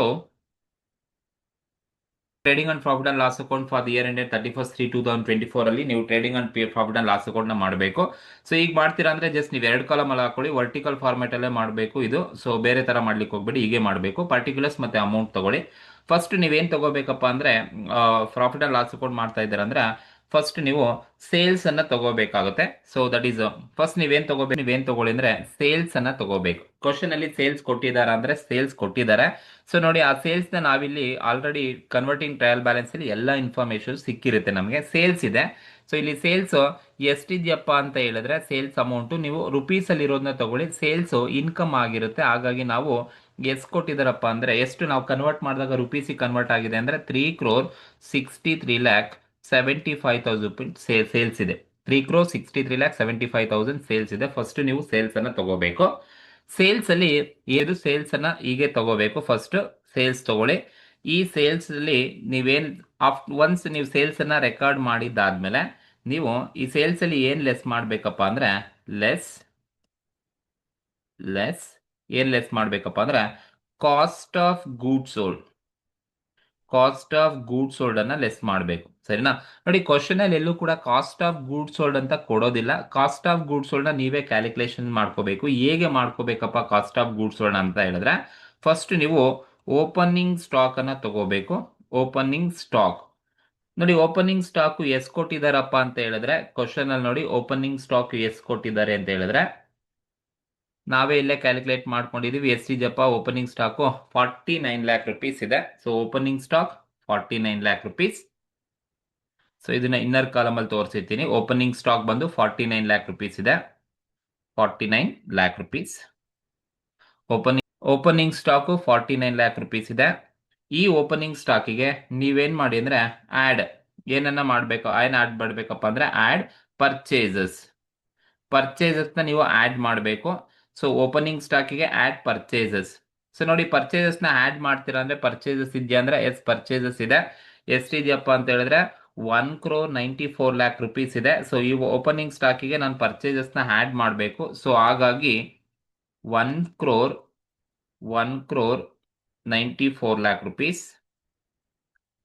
1,94 lakh rupees opening stock, add purchases minus ಅಂದ್ರೆ minus in less closing stock. So ನೋಡಿ, ಯಾವಾಗಲೂ ಕೂಡ COGS ಅನ್ನ ಕೊಡಲ್ಲ, ನೀವು ಹೀಗೆ ಮಾಡಬೇಕು. Opening stock, add purchases minus closing stock. ನೋಡಿ, ಕ್ಲೋಸಿಂಗ್ ಸ್ಟಾಕ್ ನಿಮ್ಮ ಟ್ರಯಲ್ ಬ್ಯಾಲೆನ್ಸ್ ಅಲ್ಲಿ ಎಲ್ಲೂ ಕೊಡೋದಿಲ್ಲ. ಕ್ಲೋಸಿಂಗ್ ಸ್ಟಾಕ್ ನಿಮ್ಮ ಅಡ್ಜಸ್ಟ್ಮೆಂಟ್ ಅಲ್ಲೇ ಕೊಟ್ಟಿರ್ತಾರೆ. ಇಲ್ಲಿದೆ ನೋಡಿ, ಕ್ಲೋಸಿಂಗ್ ಸ್ಟಾಕ್ ಎಷ್ಟಪ್ಪ ಅಂದ್ರೆ 60,000 GBP ಇದೆ ನೋಡಿ. ಇದು ಏನಪ್ಪಾ ಎಂತ ಅಮೌಂಟ್ ಅಪ್ಪ ಅಂದ್ರೆ GBP, ಗ್ರೇಟ್ ಬ್ರಿಟಿಷ್ ಪೌಂಡ್ ಅಲ್ಲಿ 60,000 ಇದೆ ಅಂತೆ. ಸರಿನಾ? ನಾನೀಗ ಕ್ಲೋಸಿಂಗ್ ಸ್ಟಾಕ್ ನ ಲೆಸ್ ಮಾಡಬೇಕು ಅಂದ್ರೆ ನನಗೆ ರುಪೀಸ್ ಅಲ್ಲಿ ಇರೋದು ಬೇಕು. ಸರಿನಾ? ಸೊ ಇಲ್ಲಿ ಇರ್ತಕ್ಕಂಥದ್ದು 60,000 ಏನಿದೆ ಇದು GBP ನಲ್ಲಿ ಇದೆ. ಇದನ್ನ ನಾನು ರುಪೀಸಿಗೆ ಕನ್ವರ್ಟ್ ಮಾಡಬೇಕು ಅಂದ್ರೆ with the help of exchange rate ಸಹಾಯದಿಂದ ಮಲ್ಟಿಪ್ಲೈ ಮಾಡ್ಕೋಬೇಕು. ಕ್ಲೋಸಿಂಗ್ ಸ್ಟಾಕ್ ಕರೆಂಟ್ ಅಸೆಟ್ ಆಗಿರೋದ್ರಿಂದ ಎಕ್ಸ್ಚೇಂಜ್ ರೇಟು 98 ರುಪೀಸ್ ಜೊತೆ ನಾವು ಮಲ್ಟಿಪ್ಲೈ ಮಾಡ್ಕೋಬೇಕು. ಅವಾಗ ನಮಗೆ ರುಪೀಸ್ ಅಲ್ಲಿ ಸಿಗುತ್ತೆ. ಯಾಕೆಂದ್ರೆ ಅದು 60,000 ಇರೋದು GBP ಕ್ವಶನ್ ಅಲ್ಲಿ ಕೊಟ್ಟೋದು. ನನಗೆ ರುಪೀಸ್ ಅಲ್ಲಿ ಬೇಕು ಅಂದ್ರೆ ಆ 60,000 ಇಂಟು 98 ರುಪೀಸ್ ಮಾಡ್ಕೊಂಡ್ರೆ ನಮಗೆ ಎಷ್ಟು ಬರುತ್ತಪ್ಪ ಅಂದ್ರೆ 58,80,000 ಸಿಗುತ್ತೆ. ಸೊ ಲೆಸ್ ಮಾಡಬೇಕು ಕ್ಲೋಸಿಂಗ್ ಸ್ಟಾಕ್ ಅನ್ನ. ಸೊ 58,80,000 ನಮಗೆ 58,80,000 ನಮಗೆ ಸಿಗುತ್ತೆ. ಸರಿನಾ? ಸೊ ಈಗ ನೀವೇನ್ ಮಾಡಿ ಅಂದ್ರೆ ಕಾಸ್ಟ್ ಆಫ್ ಗೂಡ್ಸ್ ಸೋಲ್ಡ್ ಅಂದ್ರೆ opening stock plus purchases minus closing stock ಈ ಮೂರು ಅಡ್ಜಸ್ಟ್ ಮಾಡಿದ್ರೆ ನಮಗೆ ಕಾಸ್ಟ್ ಆಫ್ ಗೂಡ್ಸ್ ಸೋಲ್ಡ್ ಎಷ್ಟು ಬರುತ್ತಪ್ಪ ಅಂತ ಹೇಳಿದ್ರೆ ಔಟರ್ ಕಾಲಮ್ ಅಲ್ಲಿ ಹಾಕೊಳ್ತೀನಿ. ಸೊ 1,84,20,000 ನಮಗೆ ಕಾಸ್ಟ್ ಆಫ್ ಗೂಡ್ಸ್ ಸೋಲ್ಡ್ ಸಿಗುತ್ತೆ. So 49 lac plus 1,94 lac minus 58,80,000 ಅಷ್ಟು ಅಡ್ಜಸ್ಟ್ ಮಾಡಿದ್ರೆ ಸೊ 1,84,20,000 ನಮಗೆ ಕಾಸ್ಟ್ ಆಫ್ ಗೂಡ್ಸ್ ಸೋಲ್ಡ್ ಸಿಗುತ್ತೆ. ಸರಿನಾ?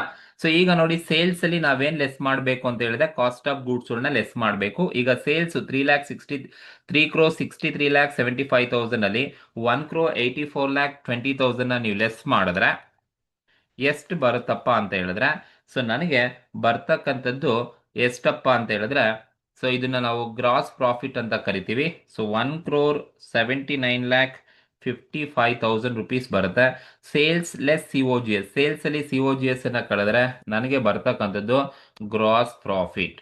ಇದನ್ನು ನಾವು ಗ್ರಾಸ್ ಪ್ರಾಫಿಟ್ ಅಂತ ಕರಿತೀವಿ. ಸೇಲ್ಸ್ ಅಲ್ಲಿ ಕಾಸ್ಟ್ ಆಫ್ ಗೂಡ್ಸ್ ಸೋಲ್ಡ್ ಅನ್ನ ಕಳೆದಾಗ ಬರ್ತಕ್ಕಂಥದ್ದು ಗ್ರಾಸ್ ಪ್ರಾಫಿಟ್. ನೀವು ಹೀಗೆ ಫೈಂಡ್ ಔಟ್ ಮಾಡ್ಕೋಬೇಕು. ಫಸ್ಟ್ ಸೇಲ್ಸ್ ಬರ್ಕೊಳ್ಳಿ, ಅದಾದ್ಮೇಲೆ cost of goods sold less ಮಾಡಬೇಕು. ಕಾಸ್ಟ್ ಆಫ್ ಗೂಡ್ಸ್ ಸೋಲ್ಡ್ ಅಂದ್ರೆ opening stock add purchases minus closing stock ಮಾಡ್ಕೊಳ್ಳಿ.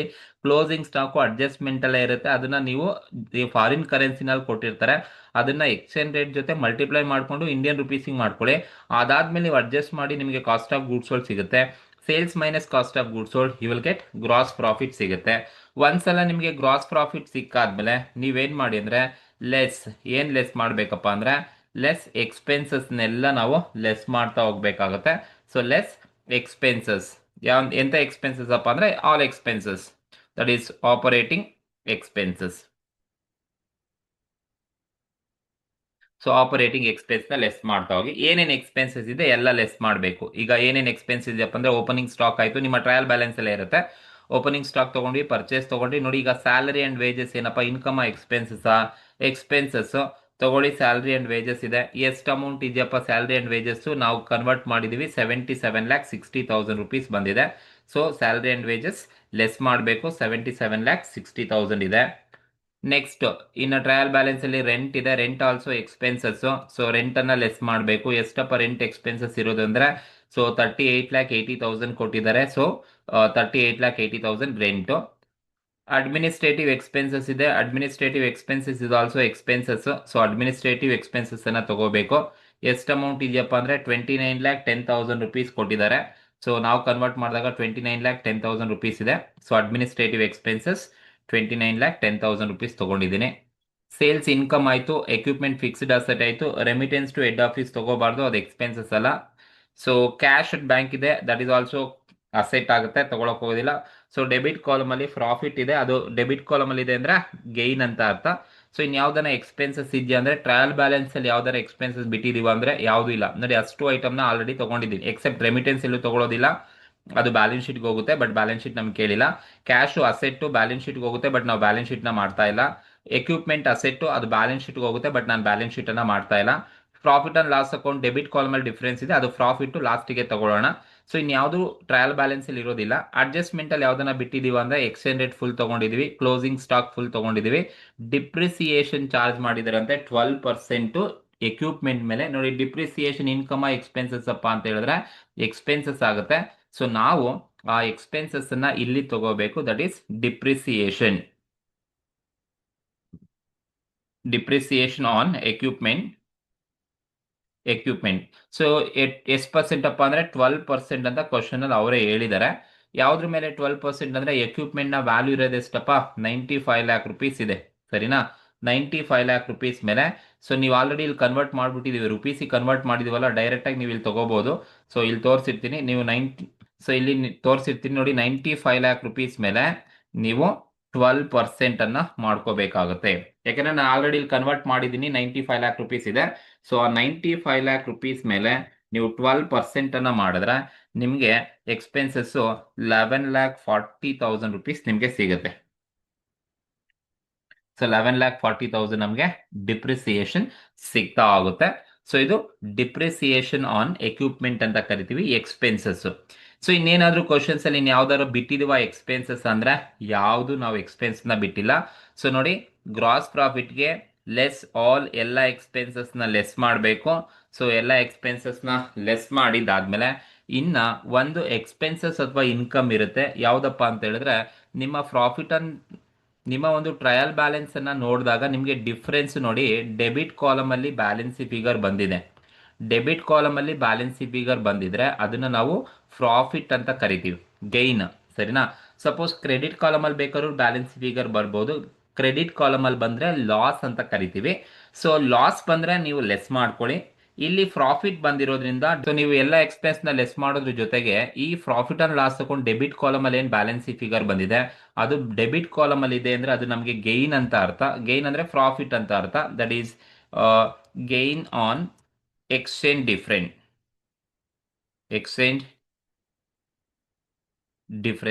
ಡಿಫ್ರೆನ್ಸ್ ಇಂದ ಬಂದಿರತಕ್ಕಂಥದ್ದು. ಸೊ ಡೆಬಿಟ್ ಕಾಲಮ್ ಅಲ್ಲಿ ಇರೋದು ಎಷ್ಟಪ್ಪ ಅಂತ ಹೇಳಿದ್ರೆ 2,75,000 rupees ನಮ್ಗೆ ಏನ್ ಬಂದಿದೆ, ದಟ್ ಈಸ್ ಪ್ರಾಫಿಟ್ ಅಂತ ಅರ್ಥ. ಸೊ ನಾವು ಇದನ್ನ ಆಡ್ ಮಾಡ್ಕೋಬೇಕಾಗುತ್ತೆ, 2,75,000 rupees, ಸರಿನಾ? ಸೊ ಎಕ್ಸ್ಪೆನ್ಸಸ್ ಎಲ್ಲ ಲೆಸ್ ಮಾಡ್ಕೊಂಡು ಹೋಗಿ. ಸೊ ಲೆಸ್ ಮಾಡಿದಾದ್ಮೇಲೆ ಗೈನ್ ಇರೋದ್ರಿಂದ ನೀವು ಆಡ್ ಮಾಡಬೇಕು. ಸಪೋಸ್ ಕ್ರೆಡಿಟ್ ಕಾಲಮ್ ಅಲ್ಲಿ ಅದೇ ಅಮೌಂಟ್ ಕ್ರೆಡಿಟ್ ಕಾಲಮ್ ಅಲ್ಲಿ ಬ್ಯಾಲೆನ್ಸ್ ಫಿಗರ್ ಬಂದಿದ್ರೆ ನನಗೆ ಲಾಸ್ ಅಂತ ಅರ್ಥ, ಅದನ್ನು ಕೂಡ ನಾನು ಲೆಸ್ ಮಾಡ್ತಾ ಇದ್ದೆ. ಸೊ ಈಗ ನೀವು ಈ ಗ್ರಾಸ್ ಪ್ರಾಫಿಟ್ಗೆ ಅಡ್ಜಸ್ಟ್ ಮಾಡ್ತಾ ಹೋಗಿ. ಸೊ ಗ್ರಾಸ್ ಪ್ರಾಫಿಟ್ ನನ್ನ ಹತ್ರ ಎಷ್ಟಿದೆಯಪ್ಪ ಅಂತ ಹೇಳಿದ್ರೆ 1,79,55,000 rupees ಏನಿದೆ, ಇದರಲ್ಲಿ ಮೈನಸ್ ಎಲ್ಲ ಎಕ್ಸ್ಪೆನ್ಸ್ ನ ಲೆಸ್ ಮಾಡಿ. So 77,60,000 minus 38,80,000 minus 29,10,000 minus 11,40,000 minus ಮಾಡಿದಾಗ, ಸೊ 11,40,000 ಮೈನಸ್ ಮಾಡಿದಾದ್ಮೇಲೆ ಪ್ಲಸ್ ಇನ್ನಿರೋದು ಗೈನ್ ಇರೋದು ಆಡ್ 2,75,000 ನ ನೀವು ಆಡ್ ಮಾಡ್ಕೊಳ್ಳಿ. ಸೊ ಇಷ್ಟು ಅಡ್ಜಸ್ಟ್ ಮಾಡಿದ್ರೆ ನಿಮ್ಗೆ ಬರ್ತಕ್ಕಂಥದ್ದು ಏನಪ್ಪಾ ಅಂತ ಹೇಳಿದ್ರೆ 25,40,000 rupees ನಮ್ಗೆ ಏನ್ ಬರುತ್ತೆ, 25,40,000 ಏನ್ ಬರುತ್ತೆ, this is what net profit. ಇದನ್ನ ನಾವು ನೆಟ್ ಪ್ರಾಫಿಟ್ ಅಂತ ಕರಿತೀವಿ.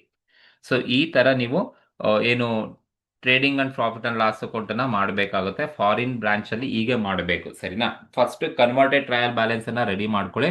ಅದಾದ್ಮೇಲೆ ನೀವು ಈ ತರ ಮಾಡಿ P&L ಅಕೌಂಟ್ ಇದೆ, ಟ್ರೇಡಿಂಗ್ ಅಂಡ್ P&L ಹೀಗೆ ಮಾಡ್ಕೊಳ್ಳಿ, ತುಂಬಾ ಈಸಿ, ಮುಗ್ದೋಗುತ್ತೆ. ಸೇಲ್ಸ್ ತಗೊಳ್ಳಿ, ಕಾಸ್ಟ್ ಆಫ್ ಗೂಡ್ಸ್ ಲೆಸ್ ಮಾಡಿ. ಕಾಸ್ಟ್ ಆಫ್ ಗೂಡ್ಸ್ ಡೈರೆಕ್ಟ್ ಆಗಿ ಕೊಡಲ್ಲ, opening stock add purchase minus closing stock, you will get cost of goods sold. Sales minus cost of goods sold, you will get GP ನಲ್ಲಿ ಎಲ್ಲ expenses ಅನ್ನ less ಮಾಡಿ. ನೋಡಿ, trial balance ಅಲ್ಲಿ asset ಕೊಟ್ಟಿರ್ತಾರೆ, assets ಅನ್ನ ತಗೊಳಕ್ ಹೋಗ್ಬೇಡಿ. ಲೈಕ್ ಎಕ್ವಿಪ್ಮೆಂಟ್ ಅಸೆಟ್ ತಗೊಳಲ್ಲ, ಕ್ಯಾಶ್ ಅಸೆಟ್ ತಗೊಳಲ್ಲ, ರೆಮಿಟೆನ್ಸ್ ಸೊ ಅದೇ ಲಯಬಿಲಿಟಿ ಆಗಿರುತ್ತೆ, ತಗೊಳಕ್ಕೆ ಹೋಗೋದಿಲ್ಲ, ಸರಿನಾ? So only income and expenses should be consider in profit and loss account. Ignore any assets any liability if it is given in the trial balance, ಸರಿನಾ? So ಈಗ ಅಷ್ಟು adjust ಮಾಡಿ. ನಿಮಗೆ trial balance difference debit column ಅಲ್ಲಿ ಬಂದ್ರೆ add ಮಾಡಿ, gain ಅಂತ ತಗೊಳ್ಳಿ. ಸೊ ಕ್ರೆಡಿಟ್ ಕಾಲಮ್ ಅಲ್ಲಿ ಬಂದ್ರೆ ಸೊ ಡಿಫಿಸಿಟ್ ಅಂತ ತಗೊಳ್ಳಿ, ಲಾಸ್ ಅಂತ ಲೆಸ್ ಮಾಡ್ಕೋಬೇಕಾಗುತ್ತೆ. ಸೊ ಇದು ಈ ಒಂದು ಕ್ವಶನ್ಸ್ 14 ಮಾರ್ಕ್ಸ್ಗೆ ಎಕ್ಸ್ಪೆಕ್ಟ್ ಅನ್ನ ಮಾಡಬಹುದು. ಸೊ ಈ ತರ ಕ್ವಶನ್ಸ್ ಅನ್ನ ಕೇಳ್ತಕ್ಕಂಥ ಚಾನ್ಸಸ್ ಇರುತ್ತೆ. ಓಕೆ, ಸೊ ಇದ್ರೇನೇ ಡೌಟ್ಸ್ ಇದ್ರೆ ಕಮೆಂಟ್ ಮೂಲಕ ತಿಳಿಸಿ. ಇಷ್ಟ ಆದ್ರೆ ದಯವಿಟ್ಟು ಸಬ್ಸ್ಕ್ರೈಬ್ ಮಾಡ್ಕೊಳ್ಳಿ. Thank you.